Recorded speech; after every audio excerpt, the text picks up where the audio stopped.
तो critical angle के लिए सपोज़ ये मैंने एक 2 मीडियम ड्रॉ किया, नीचे हमारा है suppose medium water and above हमने ड्रॉ कर दिया सपोज़, या अबव हम कह सकते हैं हमारा मीडियम एयर है। जिस लाइन हमने जो ड्रॉ किया उसके ऊपर हमारा मीडियम एयर है और नीचे जो है वो हमारा वाटर है। तो अब हमें यहाँ पर देखना है कि क्रिटिकल एंगल किसे कहते हैं या टोटल इंटरनल रिफ्लेक्शन कब होता है, कैसे होता है। तो सबसे पहले सपोज़ हमें यहाँ पर देखना होगा कि जो रे है वो हमारी डेंसर मीडियम से, जो वाटर है वो डेंसर मीडियम हुआ, एयर जो है वो कौन सा मीडियम हुआ, yes very good, rarer medium हुआ।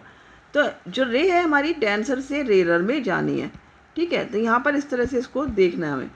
ये हमने एक नॉर्मल ड्रॉ किया यहाँ पर, और ये मेरी रे जो है ये जा रही है आपकी डेंसर से रेरर में। तो जब ये डेंसर से रेरर में जाएगी तो ऑब्वियस सी बात है कि ये अपने पाथ से डेविएट करेगी, ठीक है। सपोज़ ये इसका एंगल है तो इसका एंगल यहाँ पर थोड़ा सा बड़ा हो जाएगा, कुछ इस तरह से बनेगा, ठीक है। ये क्या हुआ, अपने पाथ से डेविएट हुई और चूंकि रेरर में जा रही है इसलिए it will move towards the away from the normal. ये नॉर्मल है आपका, ठीक है, नॉर्मल से अवे जाएगी। इसी तरह से हम क्या करेंगे, इस एंगल को, ये जो एंगल आई है इसे हमें बढ़ाते चलना है। तो मैंने यहाँ पर एक दूसरा नॉर्मल ड्रॉ किया। अब की बार हमने इसको आई को थोड़ा सा और बढ़ा लिया, ठीक है। हमारा आई की वैल्यू यहाँ पर क्या हुआ, इंक्रीज़ हो गई। अब जब हमारा आई बढ़ा है तो आर भी उसी हिसाब से हमारा थोड़ा सा और बढ़ जाएगा। क्यों, क्योंकि हमें पता है कि रे कहाँ से जा रही है, डेंसर से जा रही है रेरर मीडियम में। तो यहाँ पर आर, अभी भी यहाँ पर जो आर है वो आपका ऑब्वियस सी बात है एंगल आई से बड़ा है। यहाँ पर भी आपका एंगल आर जो है वो एंगल आई से बड़ा है। अब हम तीसरी कंडीशन देखते हैं यहाँ पर क्या होता है।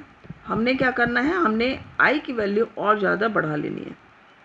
अब हमने आई की वैल्यू और ज़्यादा बढ़ा ली, ठीक है। आप देख सकते हो यहाँ पर जो एंगल बन रहे हैं वो लगातार आई की वैल्यू बढ़ती दिख रही है। अब जो हमारा रिफ्रैक्शन हुआ यहाँ पर, तो रे कहाँ पर गई, रे इस लाइन पर आ गई, यानी कि 90 डिग्री का एंगल बना लिया आर ने। तो जब एंगल ऑफ रिफ्रैक्शन, ये आर है, जब हमारा एंगल आई इतना बड़ा हो जाए कि जो एंगल आर है वो किस पे आ जाए, वो एक तरह से 90 डिग्री का बन जाए, ठीक है। तो उस समय हमारा जो एंगल आई होगा वो क्या कहलाता है, हमारा क्रिटिकल एंगल कहलाता है। कौन सा एंगल बन जाता है, ये क्रिटिकल एंगल। तो क्रिटिकल एंगल क्या हुआ कि जब वो एंगल आए जिसमें आर की वैल्यू 90 डिग्री पर आ जाए। आ रहा है समझ में बात। देखो यहाँ पर मैंने आई की कुछ वैल्यू रखी और रिफ्रैक्शन के बाद ये रे मूव अवे करी नॉर्मल से। इसी तरह से यहाँ पर हुआ, पर यहाँ पर जब हुआ तो चूंकि हमारे आई और बढ़ा दिया है तो आर जो है वो इसी सरफेस पर आ गया, यानी जो रेस रिफ्रैक्ट हुई हैं वो कहाँ पर आ गई, इसी सरफेस पर आ गई। अब क्या होगा कि हम एक और बार आई को बढ़ाते हैं, यानी कि अब आई हमारा क्रिटिकल एंगल से बड़ा हो जाएगा। यहाँ पर मैंने फिर से एक नॉर्मल ड्रॉ कर लिया, ठीक है। अब की बार हमने क्या किया, क्रिटिकल एंगल, ये सॉरी एंगल आई को और ज़्यादा बड़ा कर दिया। आप देख सकते हैं इसकी वैल्यू इस वाले से ये एंगल और ज़्यादा बड़ा हो गया। तो अब क्या होगा, रादर देन, क्योंकि अब यहाँ तक तो आई गया था बड़ा होने पर, तो अब ये रेज जो है बजाय रिफ्रैक्शन के ये उसी डायरेक्शन में लौट आएंगी। तो जब रेज, सारी रेज उसी डायरेक्शन में लौट आती हैं और जो एंगल आई है वो किससे बड़ा हो गया, अब क्रिटिकल एंगल से, ठीक है। Angle I is greater than critical angle. जब क्रिटिकल एंगल से भी बड़ा हो जाता है एंगल आई और आर उसी डायरेक्शन में मूव कर जाता है, यानी कि बजाय रिफ्रैक्शन के क्या होगा, रिफ्लेक्शन हो जाएगा, और इसको हम कहेंगे टोटल इंटरनल रिफ्लेक्शन। ये हमारा क्या कहलाएगा, टोटल इंटरनल रिफ्लेक्शन, TIR आप कह सकते हो शॉर्ट में। ये हमारा टोटल इंटरनल रिफ्लेक्शन हो गया। आया समझ में, अच्छे से क्लियर हो गया। तो इस तरह से हमारा हो जाता है टोटल इंटरनल रिफ्लेक्शन, जिसमें कि सारी रेज, यहाँ पर क्या होगा कि रेज रिफ्लेक्ट नहीं होंगी, सारी रेज जो है वो लौट करके उसी मीडियम में वापस आ जा रही है, यानी कि हमारा जो है वो रिफ्रैक्शन की जगह क्या हो गया, यहाँ पर रिफ्लेक्शन हो गया। ये रेज गई और ये लौट करके वापस इधर आ गई, यानी कि हमारा क्या हुआ, रिफ्लेक्शन हुआ। तो इसको हम बोलते हैं टोटल इंटरनल रिफ्लेक्शन। अब हम देखेंगे कि क्या रेनबो में टोटल इंटरनल रिफ्लेक्शन होता है या केवल इंटरनल रिफ्लेक्शन होता है। तो देखो, जो आपकी बुक में जो डायग्राम बना है वो कुछ इस तरह से बना है, मैं कुछ वैसे ही डायग्राम आपको बना के दिखाऊंगी। ठीक है, यहाँ पर सपोज़ ये आपकी एक रे आती है जो कि इंसिडेंट रे है। ये क्या होता है, अंदर जाती है रिफ्रैक्शन के थ्रू, रिफ्रैक्शन होता है यहाँ पर रे का, और रिफ्रैक्शन के साथ ही यहाँ पर क्या होता है, डिस्पर्जन भी हो जाता है। ठीक है, फिर यहाँ पर क्या होता है, ये यहाँ पर होता है इसका रिफ्लेक्शन। ये बहुत ही इंपॉर्टेंट क्वेश्चन होता है, ये आपसे पूछा जाता है कि कौन कौन से फिनोमेना यहाँ पर टेक प्लेस करते हैं। फिर यहाँ पर इसका बाहर आ जाती है रे इस तरह से करके। तो यहाँ पर आपसे पूछा जाता है कि ये कौन कौन से यहाँ पर फिनोमेना जो है वो अकर हुए हैं, टेक प्लेस किए हैं। तो देखो, यहाँ सबसे पहले मैंने लिखा ए पॉइंट, ये लिख देती हूँ मैं बी पॉइंट, और ये लिख देती हूँ यहाँ पर सी पॉइंट। अब हम देखेंगे कि किस तरह से यहाँ पर कौन सा फिनोमेना जो है वो हो रहा है। यदि मैं यहाँ पर देखो नॉर्मल बनाती हूँ, ये मैंने यहाँ पर बनाया नॉर्मल। ठीक है, ये इस तरह से, ये सपोज इसका नॉर्मल बना, राइट। इसी तरह से अब यहाँ पर क्या हुआ, ये रिफ्रैक्शन हुआ है, यहाँ पर क्या हुआ है, रिफ्रैक्शन। और जब यहाँ पर रिफ्रैक्शन हुआ है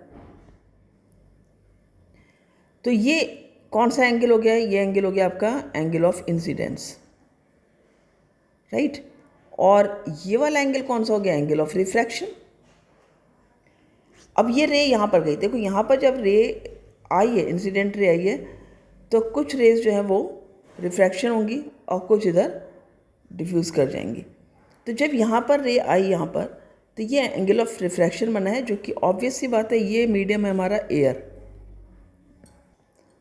और ये यहाँ पर मीडियम है हमारा वाटर। तो एयर से मीडियम वाटर में जब जाएंगी, यानी कि रेरर मीडियम से, ये हमारा रेरर मीडियम है, ये हमारा डेंसर मीडियम है। तो रेरर मीडियम से जब डेंसर मीडियम में रे जाती है तो क्या होता है, रिफ्रैक्शन का एंगल छोटा होता है than that of the angle of incidence. ये हम यहाँ पर देख भी रहे हैं कि जो एंगल आर है उसकी वैल्यू कम है एंगल आई से। यहाँ तक क्लियर हुआ। अब ये वी पॉइंट पर आई रे, यहाँ पर क्या होता है, क्या यहाँ पर रिफ्रैक्शन होता है, ये यहाँ पर रिफ्लेक्शन होता है। और रिफ्लेक्शन है तो क्या टोटल इंटरनल रिफ्लेक्शन है या केवल इंटरनल रिफ्लेक्शन है। देखो, यहाँ पर हमें एक चीज़ समझनी होगी, यहाँ पर भी हम इसका नॉर्मल ड्रॉ कर लेते हैं। ठीक है, ये इसका नॉर्मल हो गया सपोज़, और इन दोनों को मैं यदि मिला दूँ यहाँ पर, तो कुछ ये यहाँ पर एक 90 डिग्री का एंगल बन जाएगा। ठीक है, ये एंगल सपोज 90 डिग्री का हो जाएगा यहाँ पर, और ये भी एंगल ऑफ रिफ्लेक्शन हो जाएगा, और ये दोनों की वैल्यू सेम होगी। लेकिन ये एंगल यदि हम बात करें, ये एंगल आर जिसको मैंने लिखा है क्योंकि इसके बराबर है, बट इस फेज़ के लिए यदि यहाँ पर ये फिर मैंने एयर में रे को भेजना है या रे जा रही है एयर में, तो आप क्या कहोगे यहाँ पर इसके लिए, तो ये एक इंसिडेंट रे हुई। अब ये इंसिडेंट्स का एंगल हुआ, तो ये एंगल ऑफ इंसिडेंस यदि है तो यानी कि ये क्या है, यहाँ पर एंगल ऑफ इंसिडेंस है, तो ये भी कुछ इस तरह से रिफ्रैक्शन होगा। अब हमने पिछले जो हमने इसमें पिछली स्लाइड में देखा था कि क्रिटिकल एंगल क्या होता है। क्रिटिकल एंगल होता है जब हमारा वो या आप कह सकते हो टोटल इंटरनल रिफ्लेक्शन तब होता है जब क्रिटिकल एंगल से इंसिडेंस एंगल बड़ा होता है, राइट। अब यहाँ पर जो हम एंगल की बात कर रहे हैं, देखो यहाँ पर यदि हमारा एंगल क्रिटिकल एंगल क्या होता है, जब एंगल ऑफ रिफ्लेक्शन जो है आपका वो 90 डिग्री पे हो जाता है। तो यहाँ पर ये वाला जो एंगल ऑफ इंसिडेंस है, तो 90 डिग्री पे होने का मतलब कहीं यहाँ पर कहीं पर रिफ्रैक्शन होता, ठीक है, जो कि यहाँ पर नहीं हो रहा है। मैं यहाँ पर आपको दिखा दूँ, यहाँ पर होता है इस जगह पर, जो कि यहाँ पर नहीं हुआ, अंदर गई है रे, और ये एंगल ऑफ रिफ्रैक्शन बना है। तो यानी इस हिसाब से देखो, समझ में आई बात।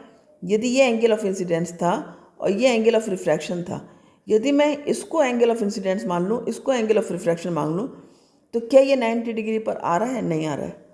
तो जब 90 डिग्री पर नहीं आ रहा, उसी तरह से यहाँ पर सपोज़ ये एंगल दोनों बराबर हैं, तो इसका भी एंगल यहाँ पर 90 डिग्री पर नहीं आ रहा है। सेकंड थिंग, एक और चीज़ समझ लो कि ये यहाँ पर जो एंगल बन रहा है, ये एंगल बन रहा है 90 डिग्री का, तो उस हिसाब से ये दोनों एंगल कितने के हुए, 45 180 डिग्री होता है ट्राइंगल का। तो इसका मतलब ये है कि यहाँ पर रिफ्लेक्शन हुआ तो है, पार्शियल हुआ है। और यदि हम इसको देखें तो ये रे भी रिफ्रैक्शन के बाद में क्या होगी, मूव अवे करेगी नॉर्मल से, तो कुछ इस तरह से यहाँ पर जाएगी और ये एंगल यहाँ पर बनेगा।